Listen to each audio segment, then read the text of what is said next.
So today what I want to talk to you guys about is this idea of a mindset for success, how to do this thing successfully. And we have a saying in Chinese that is 心态决定状态, which is something along the lines of your mentality determines your reality. So I'm really here to talk about how the way you think about learning Chinese and the way that you have approached it so far might either be really helping you or might actually be harming you, and some ways that we can kind of work past that. So I work here as a lecturer in Chinese in our department. I have taught the class that you're currently in. I have taught the class that you're going to in the fall. I teach the highest level language classes that we offer. So I teach a class in Chinese to English translation. I also teach a class about how the Chinese character system works. And outside of what I do here at GW, I also work for the National Foreign Language Center, which is a research institute at the University of Maryland, where I'm a second language acquisition specialist. So sort of beyond my own experience learning a couple other languages, my research and academic background is in second language acquisition, which is the scientific study of how languages are learned. So I have some opinions about how all of this works and some perceptions of my own, but I also have quite a bit of research and study backing this stuff up too. The first place I want to start, and this one is really important, maybe it's the most important thing I'm going to say all day, is this idea that perception is reality. And what I mean by that is you have undoubtedly heard before other people say Chinese is hard. You probably say it yourself. People ask you, oh, aren't you taking Chinese? How is it? You're probably like, oh, it's so hard. But I want you to stop saying that. If you do nothing else, and you might be sitting there thinking, yeah, sure, right. It's easy for you to say, professor. Like, of course, you don't think Chinese is hard. But it really isn't. Difficult is the wrong word. Really, the way that I want us to perceive the reason that Chinese takes longer to learn if your starting point is English is because Chinese and English are linguistically very distant. That's it. That's the only difference. So English and French are very linguistically close. English is sort of like a Frankenstein monster. It's like a little bit of French, a little bit of German, a little bit of Latin. Here's this ugly baby, that's English. English is actually very difficult to learn also. And from the perspective of a linguist, there's no such thing as a language that's harder than another one or easier than another one, sort of absolutely. It's relative, it's distance. So the secret that nobody has told you, but that I'm going to tell you, is that Chinese is really not actually all that hard. And if you don't believe me, history tells us that languages, especially languages with complex writing systems, if they're too hard, they don't make it, they die. What happened to Latin? It's dead. What happened to ancient Egyptian hieroglyphics? They're gone. The Chinese, including this complicated writing system, has survived into modern times, and there must be a reason there.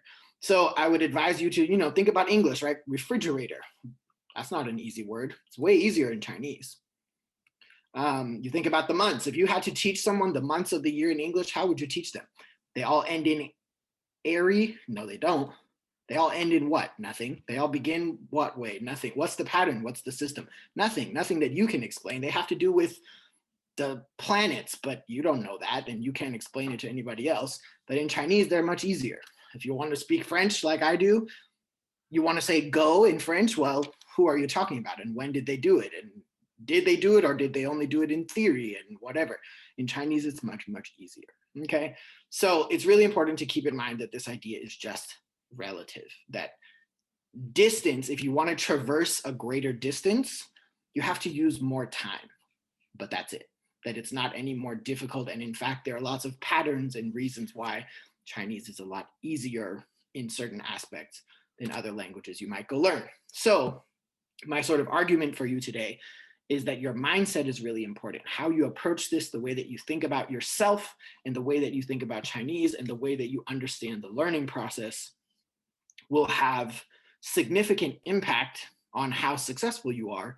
And it can be a positive impact, but it can also be a negative impact. So I have 4 pieces of advice as somebody who has successfully done what you think you want to do, which is learn Chinese as a non-native speaker. 4 things that you should do. 1, you need to stop doing this, and you need to stop it soon. And you might sit there and be like, I don't do this. You're lying. I know you do. You might not tell other people that you do it, But you could tell me immediately, if I ask you who's the best Chinese in this class, you know the answer, or you know your perception of the answer. And you probably could give me a rank of where you think you are in the class. How did you get to that conclusion? By comparing yourself to other people. But that's useless. And the reason is because you and others have so many variables that make you independent and distinct from one another that no conclusions can be drawn from this kind of comparison. And even more importantly, if they're good at Chinese, so what? What does that have to do with you? They're good, so therefore you're going to be good? No. They're bad, so therefore what? Nothing. They're good or not good has actually no impact on your ability. And it's kind of like going to the gym. Learning a language is kind of like working out. If all you ever do is think about it, you're not going to get any stronger and you're not going to get any healthier. If you go once a month, you're not going to make much progress. If you go once a week and you work out for 5 hours and then you never go back to the gym for the rest of the week, you're probably not even going to be able to walk, much less, go back to the gym. But when you go to the gym, what you often do is you secretly compare yourself to everybody around you. Or even worse, you feel really self-conscious because you think everybody's judging you, right? They're looking at how you run, they're looking at how much weight you lift. But the thing is, what you don't remember is that everybody else thinks that too. So really what's going on in the gym is just a bunch of anxiety that you're creating yourself because nobody cares about you and they're worried that you care about them. So it would be more beneficial for you to just focus on why you're there and what you want to do. And are you making progress toward your own goals? So when you're tempted to compare yourself to someone else, don't. And you're like, okay, easier said than done. Sure. So I'll give you a replacement. Instead, what you should do is compare yourself today to yourself yesterday, last week, last month, last semester, 5 years ago, and determine whether or not you've made progress. Are you better today than you were a week, a month, a year ago? If the answer is yes, congratulations. That's the only worthwhile comparison. And what our job is as your teacher is to support your individual progress. In constraints like a classroom, we have to do it in a room where other people are around, but really actually the only thing that matters is that you progress individually. And that's it. That's our only job. So no comparisons. The next thing I want you to stop doing is telling people how many years you've been learning Chinese, because you're lying to them. And it's not your fault. You're just bad at math. And I'm bad at math too. So, I feel your pain. What's really important is when we think about where we want to go, our goal, our long-term goal, is we have to think realistically about the amount of time we're putting in. We say, I've been learning Chinese for 2 semesters, right? That's what you say.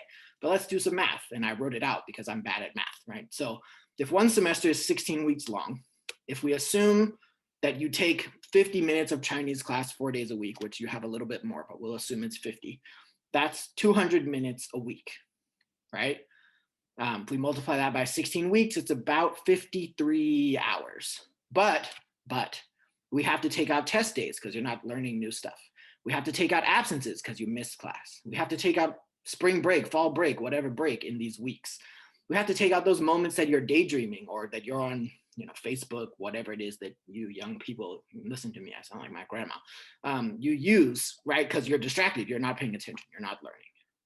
If we assume that you do your homework, which would be nice, but we can't assume that you do it or you do it focused all the time, you might double the amount of Chinese you do in a week.